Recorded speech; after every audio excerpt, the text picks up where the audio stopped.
Alors nous sommes aujourd'hui mardi, on est le 28 Heshvan et nous sommes arrivés Daf Lamed Dalet Donida Lamed Dalet, on est à la 4e ligne, nouvelle Mishnah. Matitin, Dam Avodat Ovedet Kohavim Vedam Tahora Shel Mesorat Bet Shammai Metaharim Uvet Hillel Omrim Kirukah Uchmeme Ragleha.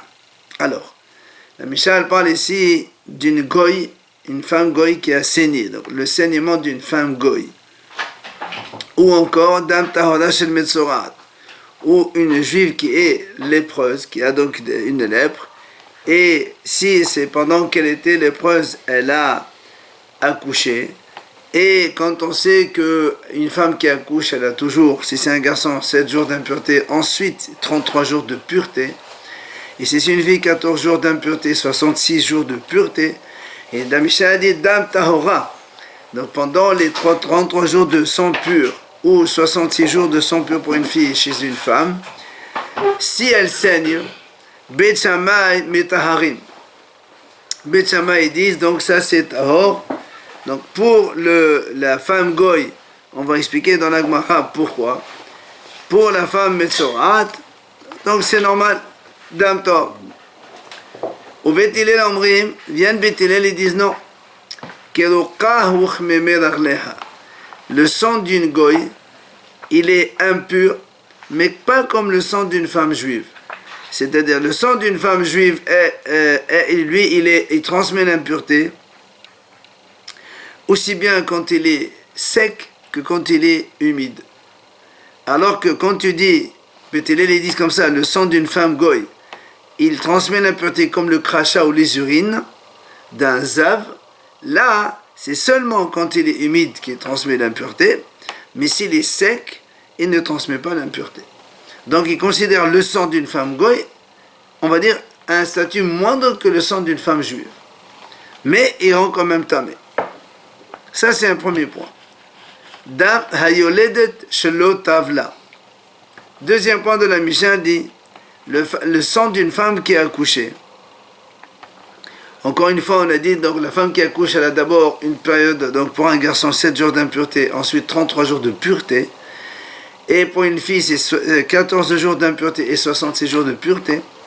Si maintenant, normalement, la femme, quand elle accouche, pour un garçon, après 7 jours, donc on a dit, donc, tout ce qu'elle sait, c'est impur, après les 7 jours, elle fait mikvé, et après tout ce qu'elle sait pendant 33 jours, c'est pur. La femme, quand elle accouche une fille, c'est la même chose. Tout ça, c'est à l'époque d'avant, ok? Pendant 14 jours, elle est impure. Elle fait le mikvé. Et elle devient impure pour son mari. Et tout ce qu'elle sème pendant les 66 jours, c'est du sang pur. Vient maintenant, la Mishnah dit, Dama yoledet shelo tavla. Imaginons donc cette femme, elle a fini les 7 jours d'impureté pour un garçon, ou les 14 jours d'impureté pour une fille, mais elle n'a pas fait de mikvé. Et ensuite, elle saigne. Bet Shammai Omrim, Kerokah uchmeme ragleha. Le fait qu'elle n'a pas fait le mikvé, eh bien, le saignement, il descend d'un cran. C'est pas Dam Tahor, parce que Tahor seulement si elle a fait mikvé. Mais il n'est pas impur de façon officielle comme du vrai sang, puisque Bet Shammai disent, comme le crachat et les urines d'un zav, c'est-à-dire seulement quand il est humide, il est tamé, s'il est sec, il n'est pas tamé. Maintenant, Bet Hillel Omrim, metamé l'arvé avesh. Bet Hillel disent non, c'est tant qu'elle n'a pas fait le mikvé, donc elle est impure, quel que soit le type, donc le sang il est sec ou humide, ça n'a pas d'importance. Maintenant, on me dit, Beolet et Bezov, chez metamé l'arvé avesh. Maintenant, Bet Shammai, ils sont d'accord avec Bet Hillel que si une femme à la couche, Bezov, alors qu'elle était Zava avant l'accouchement, et comme elle doit donc compter 7 jours de pureté, là, dans ce cas-là, c'est évident tant qu'elle n'a pas fait une mikvé, puisque pour une Zava, elle doit faire 7 jours de pureté. C'est-à-dire quoi, elle était Zava avant d'accoucher? Elle a saigné 3 jours, avant l'accouchement. Avant l'accouchement, oui, pendant qu'elle était enceinte. Donc du coup, elle doit faire 7 jours de pureté, 2-3 jours après elle accouche, donc elle fera les 7 jours de pureté après. Voilà donc ce que la Mishnah. On va revenir sur la première idée, quand on va prendre le cas d'une femme goy, donc le sang de la femme goy, Selon Beth Shammai, il est tahor. Selon Beth Hillel, il est tamé, mais en descendant d'un cran. On va expliquer pourquoi. Alors là, moi, a dit, Belet Leho les Beth Shammai. Pourquoi Beth Shammai disent que le sang d'une femme goy c'est tahor? Ils n'ont pas cette notion qu'on a déjà vue.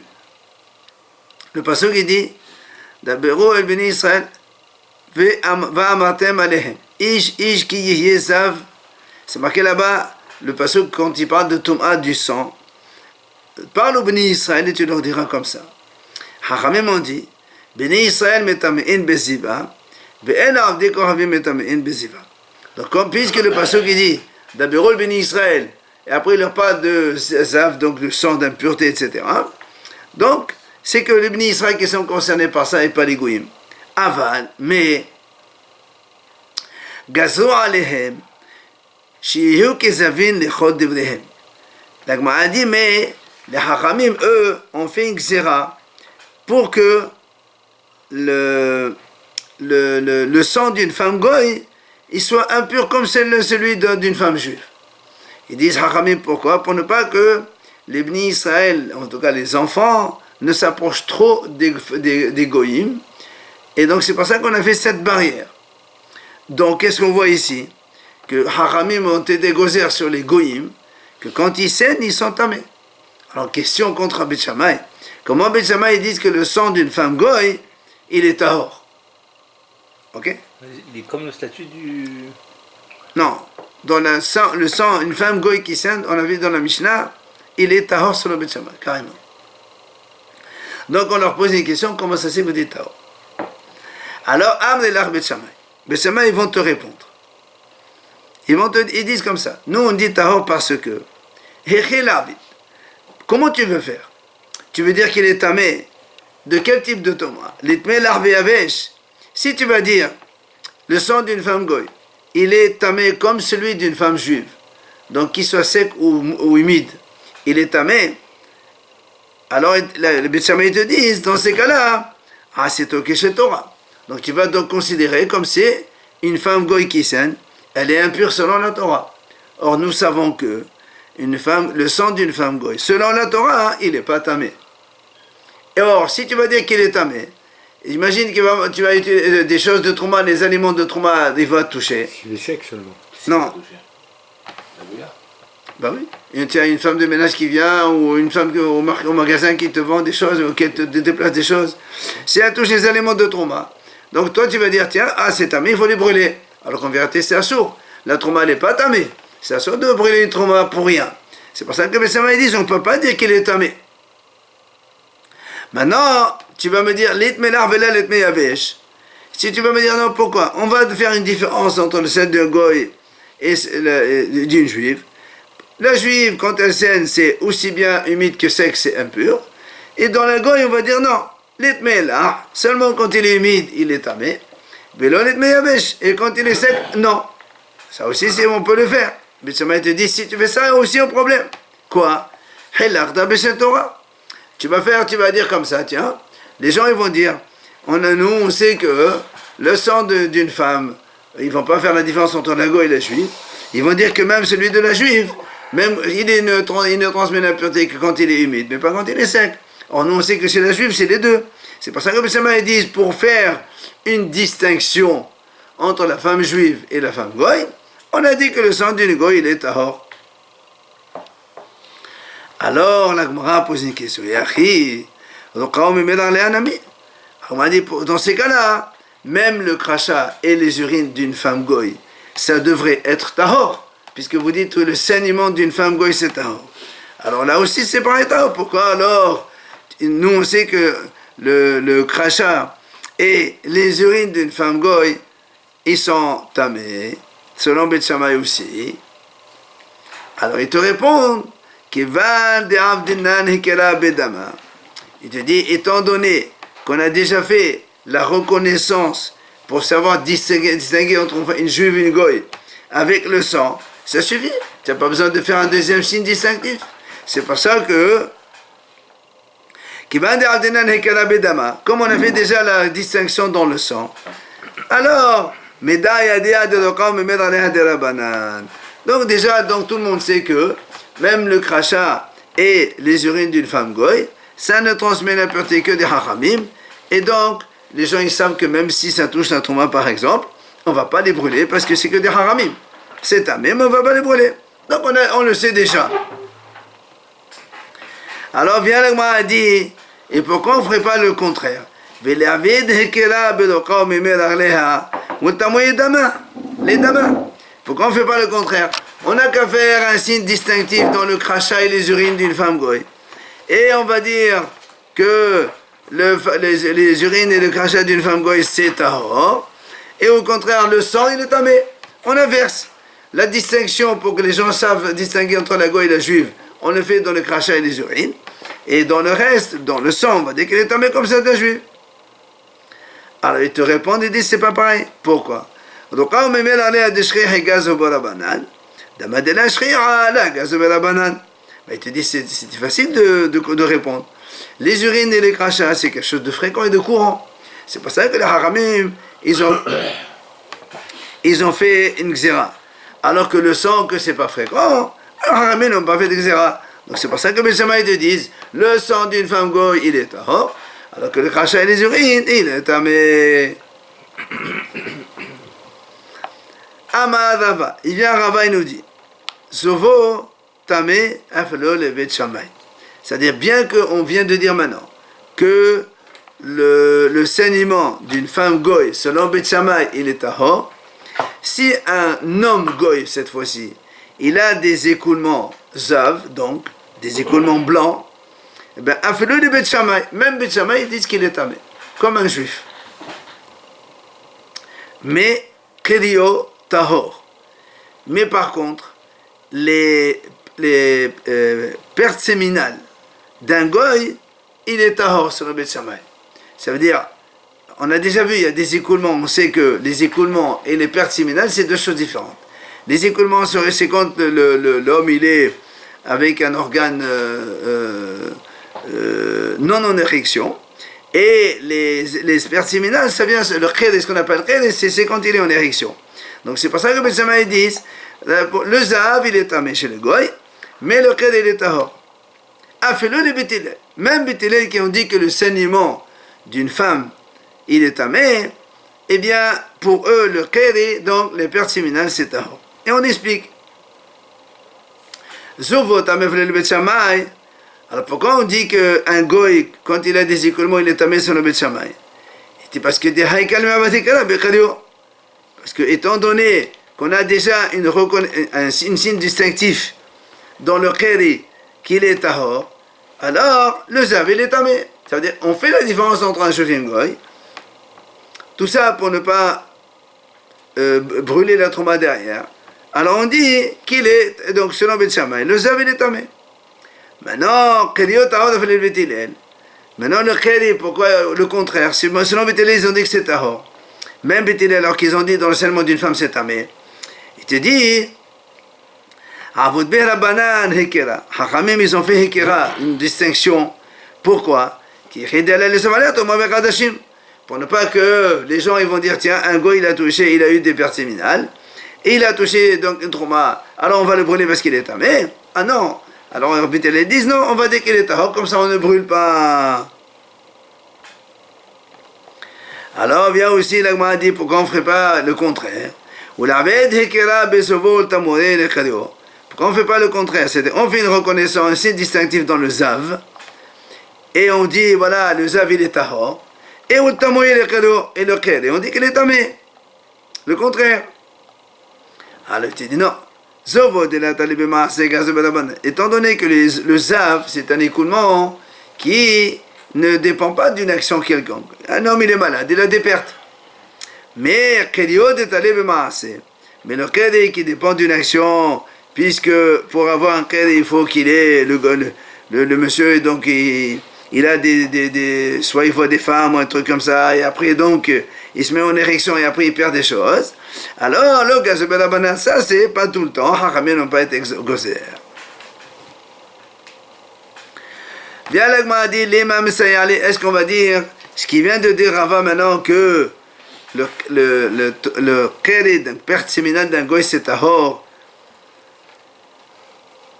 selon Bet Hillel, est-ce que ça va l'aider, ce qu'on va voir maintenant dans la Breta? La Breta dit comme ça.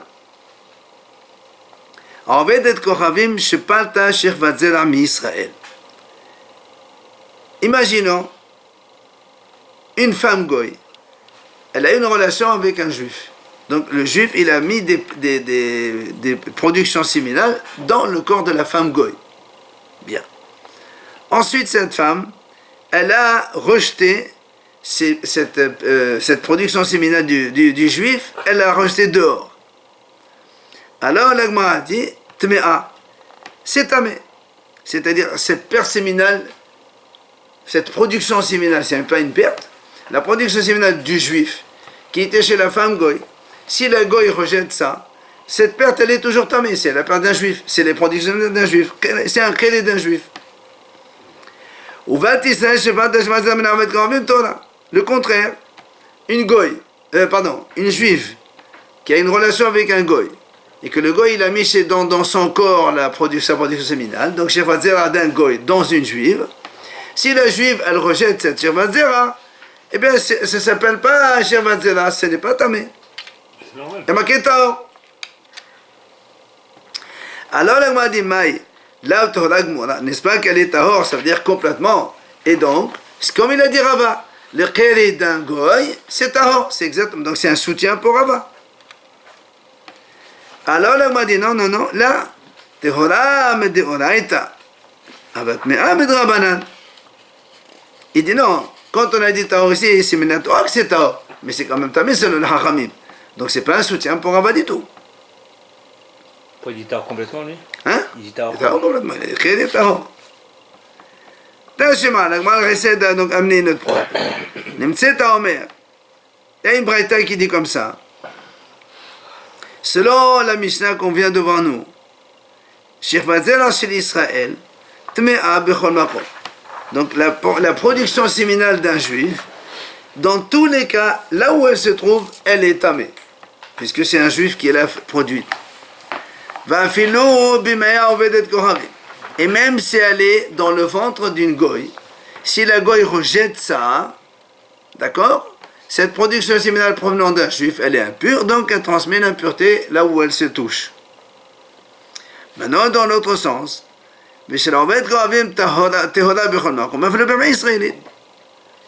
et la production séminale d'un goy, elle est toujours tahor dans tous les cas.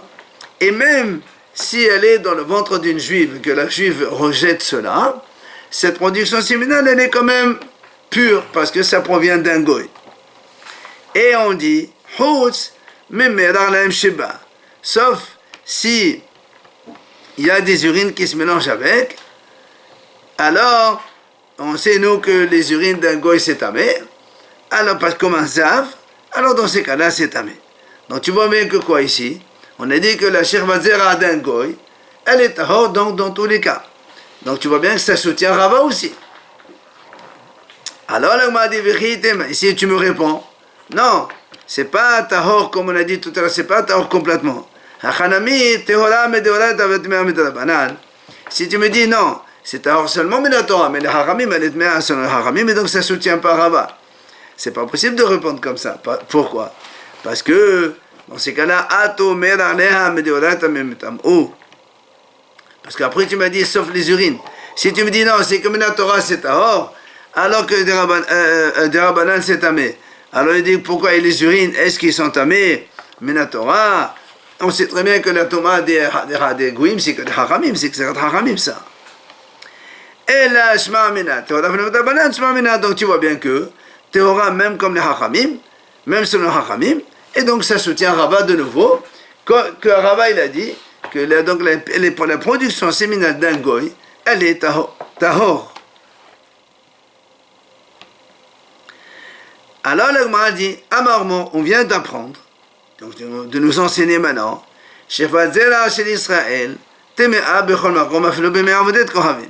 on a dit que la production séminale d'un juif, donc, elle est tmea de partout là où elle se trouve, et même si elle était dans le ventre d'une goy, qui après elle la rejette, c'est quand même tamé. C'est la production, donc chez Zera d'Israël. La Gemara dit, si tu me prends ça, Tifshot, Devaïda papa. Pourquoi tu ne réponds pas à une question que Rapapa avait posée? Quelle question il a posée à Rapapa? Devaïda papa. Rapapa, il a posé cette question. Il a dit,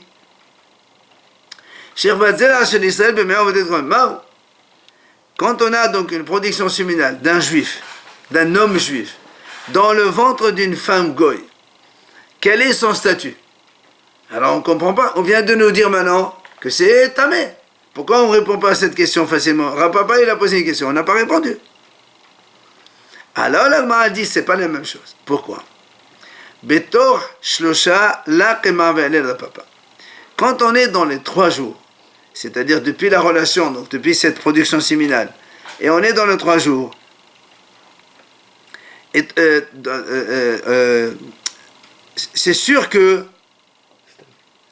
comme nous on sait, c'est ça. Ça c'est, nous on sait que la production séminale, elle reste pendant 3 jours. Au-delà, elle n'est plus productive.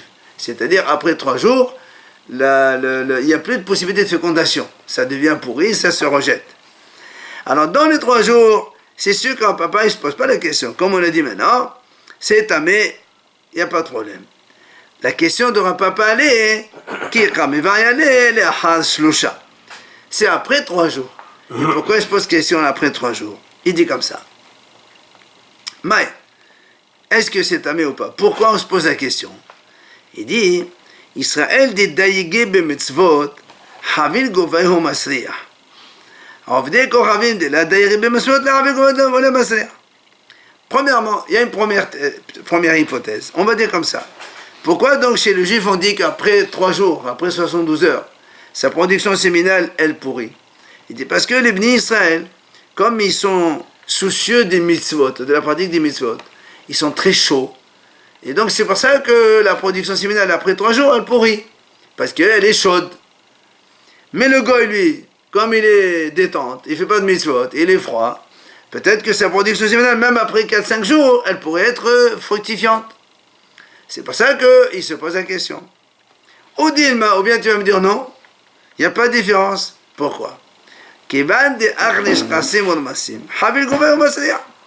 Comme les goyim, ils mangent les reptiles, et les serpents, et les cafards, et tout ça, eh bien, ils sont même, leur corps, il devient chaud, même sans... pas comme nous, on fait attention à ce qu'on mange. Alors c'est pour ça que, même eux aussi, après 3 jours, ça pourrit, et donc il n'y a plus rien. C'est ça la question de Rapapa. Et l'Agma a dit, on n'a pas répondu à ça. On vient maintenant au deuxième cas de notre Mishnah. On a dit Dam tahora shemetzorat besemay v'chole. On a dit comme ça dans la Mishnah Dam tahora shemetzorat. Si une femme elle est lépreuse et elle a accouché, d'accord? Et imaginons qu'elle a accouché un garçon, ok? Après 7 jours d'impureté, comme tout le monde, après donc elle a 33 jours de pureté. Beth-Shammai disent,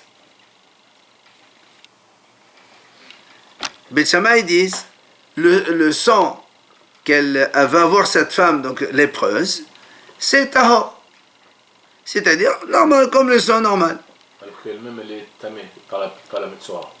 Ça, d'accord, mais non, mais c'est pas que le Metzora. Nous on sait que le Metzora, non seulement il est impur, même le crachat et les urines, il est impur. Et Beth-Shammai disent le sang, non. Parce qu'on est d'un Torah, alors c'est Tahor. Mais Beth Hillel, ils disent non. Beth Hillel, ils disent que même la Metzora, le saignement d'une femme Metzora a le même statut que le crachat et les urines. Et comme le crachat et les urines, ils transmettent l'impureté quand ils sont humides, pas secs, le saignement d'une femme Metzora, il transmet l'impureté quand il est humide et pas sec. Alors que le sang normal d'une juive, il transmet l'impureté quand il est humide et sec aussi. Donc on descend quand même d'un cran. Mais Beth Hillel, ils disent comme ça. Il reste quand même plus marmière que Beth Shammai, non? Pardon? Oui, ils sont plus.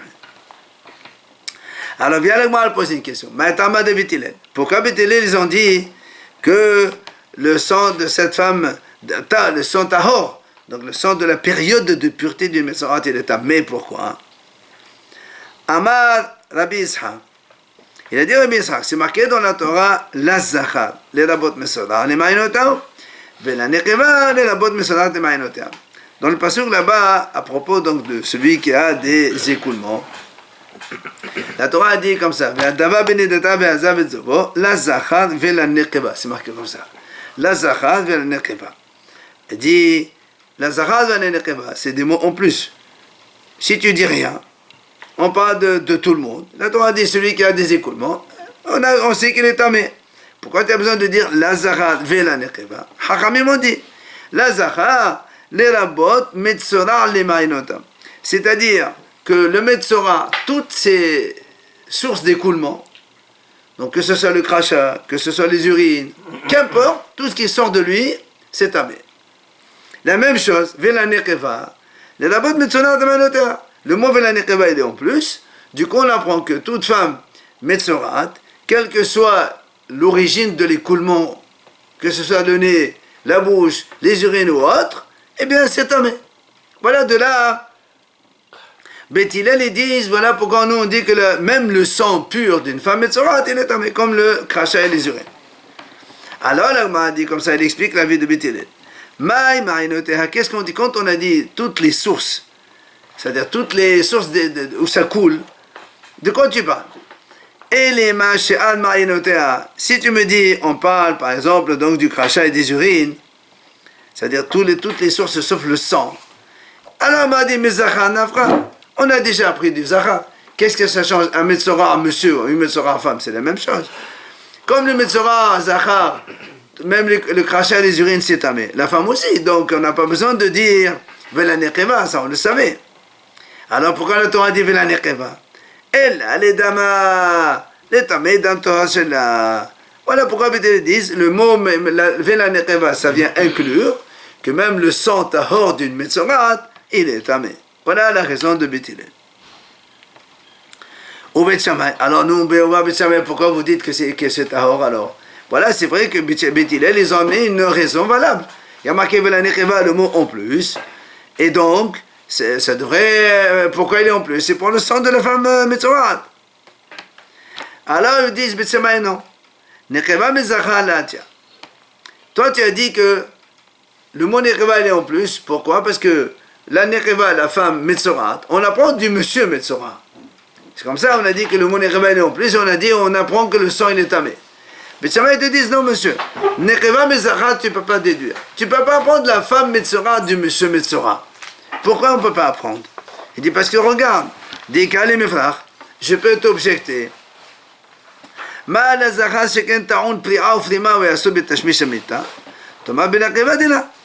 dit regarde, le monsieur Metzora, quand il est Metzora un homme, il laisse pousser les cheveux. Il faut qu'il déchire ses habits. Il n'a pas le droit d'avoir des relations donc avec sa femme. Chez le monsieur. Chez une femme Metzora, il n'y a pas ça.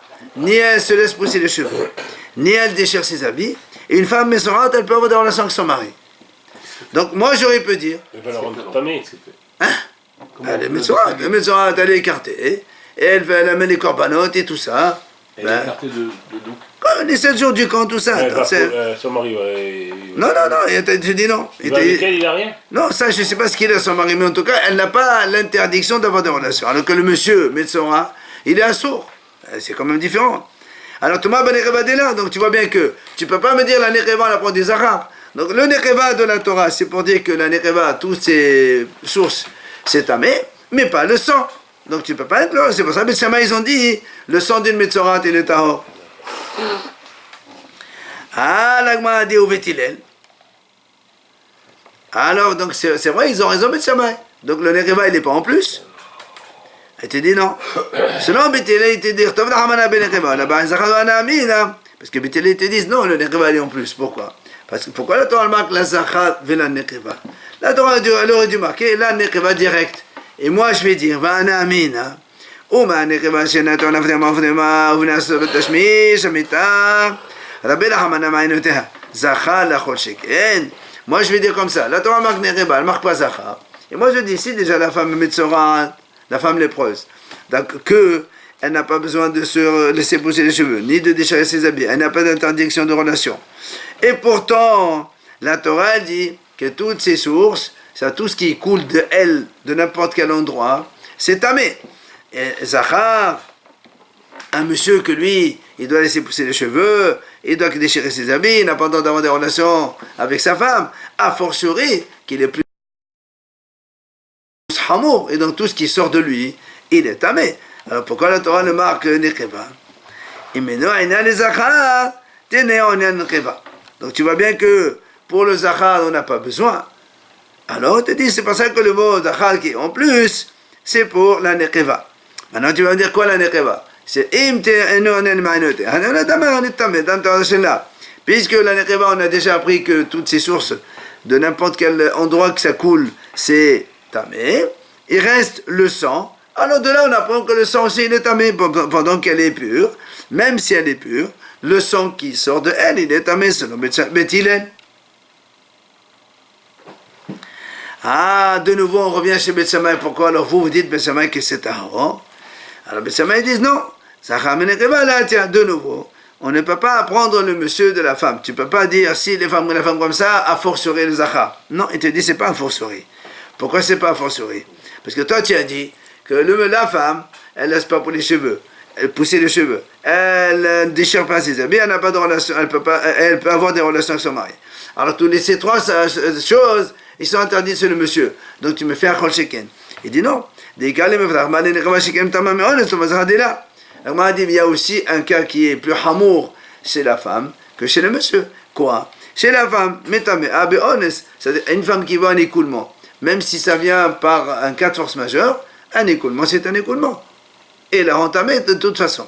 Alors que chez le monsieur, non. S'il y a une raison pour laquelle il y a eu cet écoulement, ça ne s'appelle pas un écoulement entamé. Donc tu vois bien que le monsieur, c'est plus léger que la femme. Donc tu ne peux plus faire la kanohama.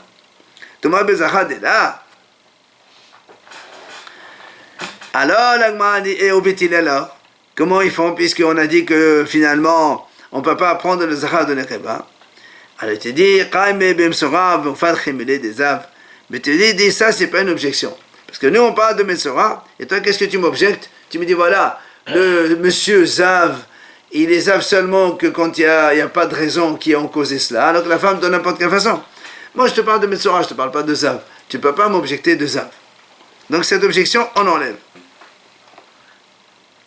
Au Bet Shammai, Bet Shammai dit, non, monsieur, on parle d'impureté, quelle que soit l'origine, que ce soit Metsora ou que ce soit Zav, c'est impur.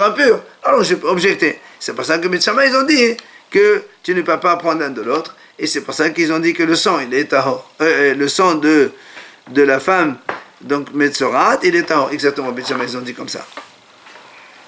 Maintenant, je peux te répondre une autre réponse. Amnelar Bet Shammai. Pourquoi toi, on a posé la question tout à l'heure, pourquoi tu marques Zachar et Nekeva? Marque Nekeva, ne marque pas Zachar? Et notre réponse. Mais va aller le Zachar, Zachar ben Gadol Makatan. C'est pour t'apprendre que la Torah, elle veut dire que même un petit garçon qui n'est pas encore adulte, s'il est Metzora, il a la même chose que l'adulte, c'est la même chose. C'est pour ça qu'on t'a marqué Zachar. Alors du coup, l'Agma a dit au Bétilel. Alors comment ils apprennent Bétilel que le petit aussi, il est tamé comme un adulte?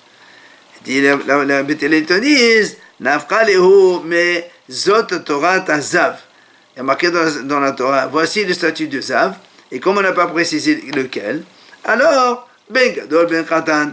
Donc là, on apprend que soit un grand petit, c'est la même chose.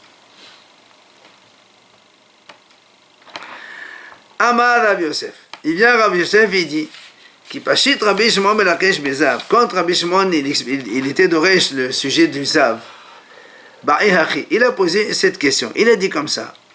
Re'iyah rishona shel Zav katan. Ma'u shetetame b'maga. Il dit, si un enfant, donc il n'a pas encore 9 ans, puisque selon la halakha, à partir de 9 ans, quand un enfant il a une relation, sa relation elle est considérée comme relation. Alors il dit, un enfant moins de 9 ans, qui donc il voit une perte. Il a un écoulement.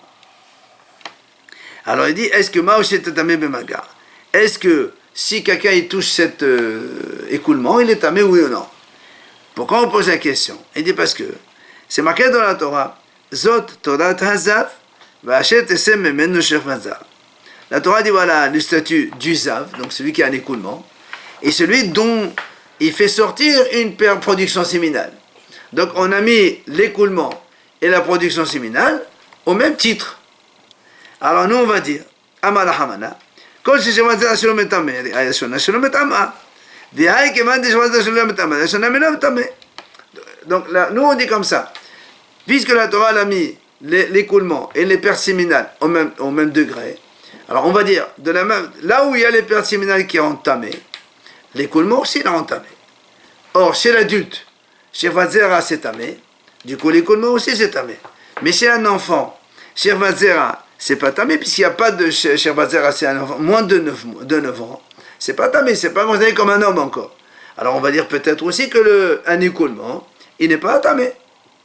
Ou bien, au Dilma, l'Agma dit non. Ou peut-être qu'il va ou bien on va dire non, puisque si l'enfant aussi, si il voit 2 écoulements, par exemple un aujourd'hui, l'autre demain, ou même 2 dans la journée, eh bien, une avant qu'il avait 9 ans et l'autre après, eh bien on va associer les deux, et ça fait qu'il avait 2 écoulements, donc il est impur pendant 7 jours. Alors du coup, même, donc on va dire la première fois qu'il a vu avant 9 ans, c'est tamé. Donc on a une question Récha que j'y pose. Est-ce que la première fois qu'un enfant de moins de 9 ans il a vu un écoulement, c'est tamé ou c'est tahor? On pose la question. Amar Rava, il vient Rava, il répond. Tashema. Rava il nous amène le pasuk. Zot Torat Hazav. Voici le statut de Zav. Et nous on vient de dire maintenant que ce pasuk là, il vient inclure Ben Gadol, Ben Katan. Qu'il soit grand ou petit, c'est la même chose. Donc, on va répondre à notre question. Ma gadol, re'ya rishona shelo metama, afkatan, re'ya rishona nami metama. Donc, ça c'est la réponse à la question de Réchakish. Puisque on a dit Zot Torah Tazav et la Torah, là, donc on a dit maintenant que ça inclut le grand et le petit, c'est la même chose. Alors, on va dire la même chose. C'est-à-dire que comme pour un grand, que ce soit l'écoulement ou la perte séminale, c'est métamé, en tout cas ce qui nous intéresse à nous, un écoulement, il est métamé, alors pour le petit aussi, même un premier écoulement qu'il a eu avant 9 ans, ça transmet l'impureté. Comme ça, oui.